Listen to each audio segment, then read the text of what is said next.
Bapak, Ibu, dan saudara terkasih dalam Tuhan Yesus Kristus. Pertama-tama saya mengucapkan terima kasih karena pada tanggal 27 Juni 2020 kemarin saya telah menyelesaikan ujian perempuan saya. Tentu tanpa dukungan Bapak dan Ibu serta saudara semua, ujian tersebut tidak akan terlaksana dengan baik. Dan puji Tuhan, saat ini saya masuk dalam masa vikariat, maka tentu kiranya saya mampu melaksanakan tugas dan juga pelayanan ini dengan tetap rendah hati, sukacita, dan ketulusan. Saya mohon doa serta bimbingan dari Bapak, Ibu, dan saudara semua.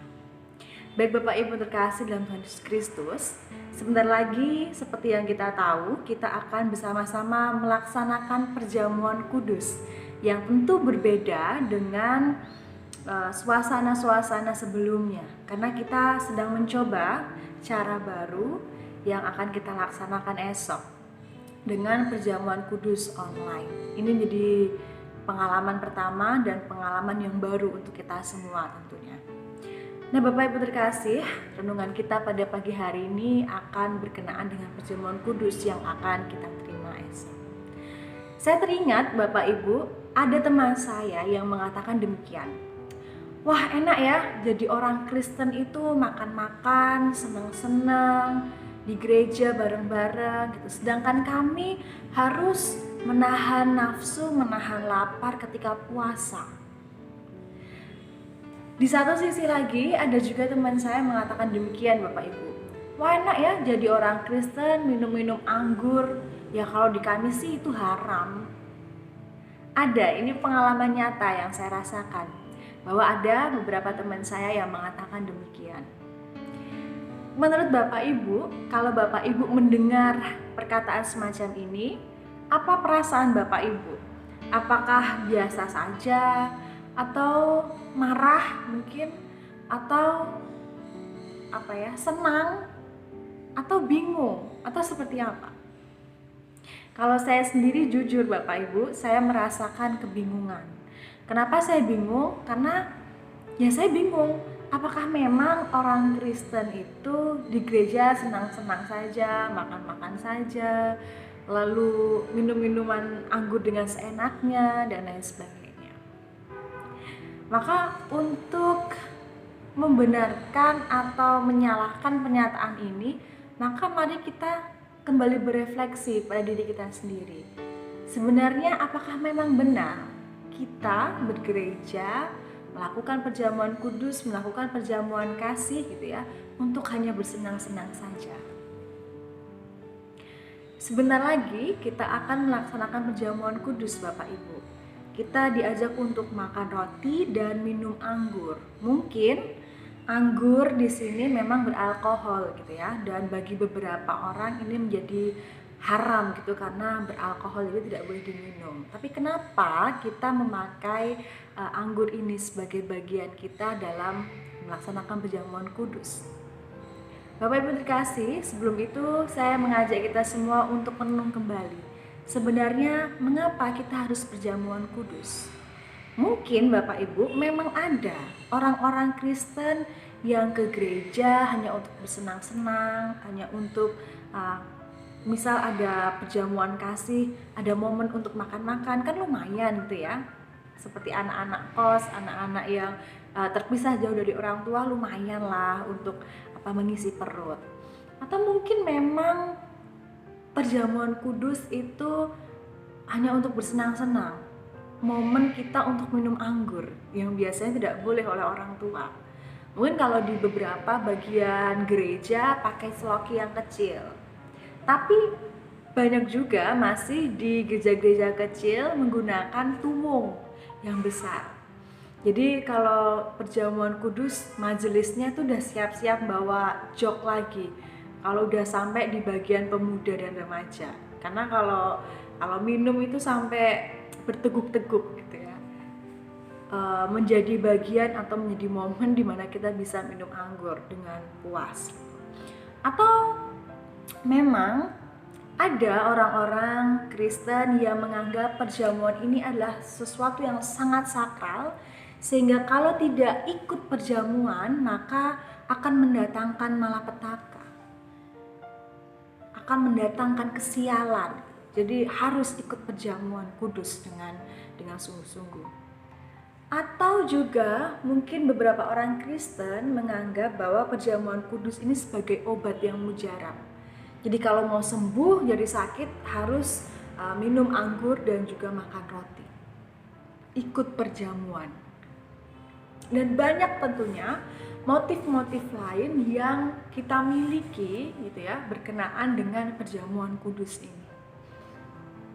Nah, inilah masa-masa kita kembali merefleksikan apa sebenarnya tujuan kita untuk makan dan minum anggur ini. Sebelum kita bertanya, kenapa harus roti dan anggur yang digunakan? Nah, Bapak Ibu terkasih dalam Yesus Kristus, kita mau merefleksikan ini dari 1 Korintus 11 ayat 23 sampai dengan ayat yang ke-29. 1 Korintus 11 ayat 23 sampai 29 yang demikian. Sebab apa yang telah kuteruskan kepadamu telah aku terima dari Tuhan, yaitu bahwa Tuhan Yesus pada malam waktu ia diserahkan mengambil roti, dan sesudah itu ia mengucap syukur atasnya, ia memecah-mecahkannya dan berkata, "Inilah tubuhku yang kuserahkan bagi kamu, perbuatlah ini menjadi peringatan akan aku." Demikian juga ia mengambil cawan sesudah makan lalu berkata, "Cawan ini adalah perjanjian baru yang dimateraikan oleh darahku. Perbuatlah ini setiap kali kamu meminumnya menjadi peringatan akan aku.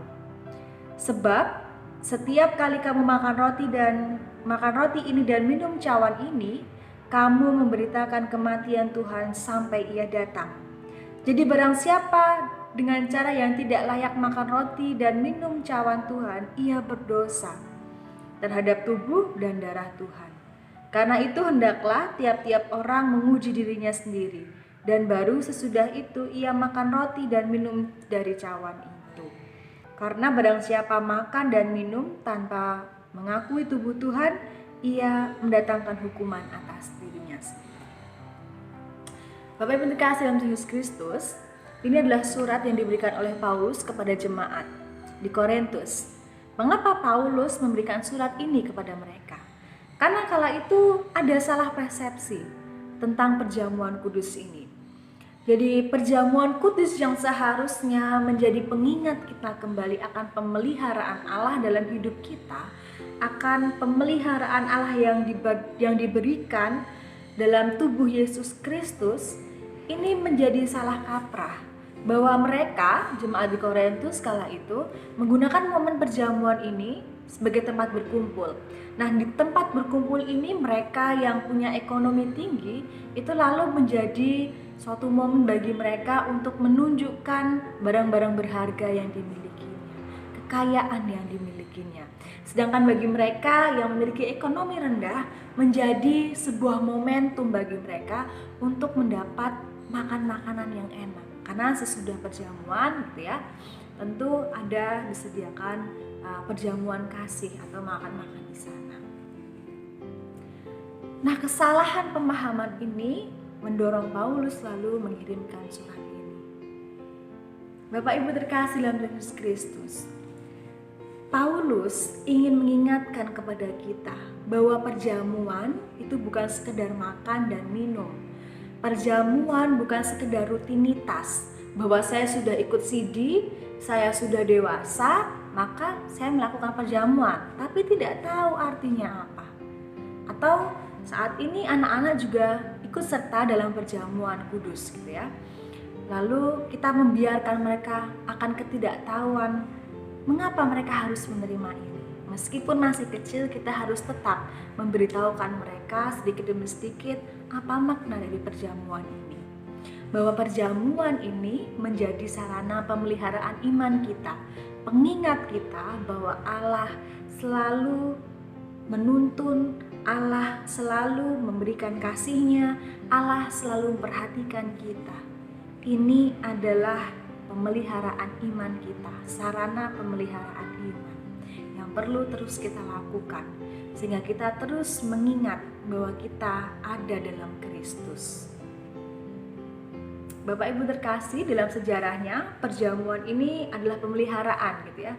Bukan hanya iman tapi juga pemeliharaan jasmani. Jadi biasanya perjamuan kudus, sebelum perjamuan kudus dilakukan adanya penatua dan diaken yang datang ke rumah-rumah warga untuk menanyakan kesanggupan, menanyakan kesiapan iman, demikian juga keadaan cara jasmani dan lahiriah jemaat di sana. Sehingga pemeliharaan iman dan juga jasmani umat gitu ya dapat terpelihara dengan baik. Dan kemarin Bapak Idi sudah memberikan penjelasan mengenai perjamuan kudus yang akan kita lakukan bersama, yang akan dilakukan secara online. Demikian pula Bapak Ibu juga sudah memberikan video untuk pendadaran, untuk mempersiapkan hati kita dalam menerima perjamuan. Meskipun kita belum bersama-sama ada di tengah kebersamaan di dalam gereja, tapi menjadi hal yang baik ketika pemeliharaan iman ini terus berjalan. Meskipun dalam situasi dengan cara yang berbeda, tapi gereja tetap berusaha untuk melakukan pemeliharaan iman umat dengan perjamuan kudus online ini. Maka kiranya kita semua mendukung. Demikian pula kiranya kita semua mampu melaksanakannya dengan penuh kehikmatan. Meskipun tadi tidak bertatap muka secara langsung. Kita bisa melakukannya di tengah keluarga, bersama-sama dengan umat, dengan mungkin diri sendiri pribadi. Kalaupun kita tidak bisa atau tidak ada bersama dengan keluarga, tapi kiranya perjamuan kudus ini kita lakukan dengan kesungguhan hati. Tuhan Yesus memberkati kita semua. Selamat mempersiapkan perjamuan kudus tanggal 5. Tuhan Yesus memberkati.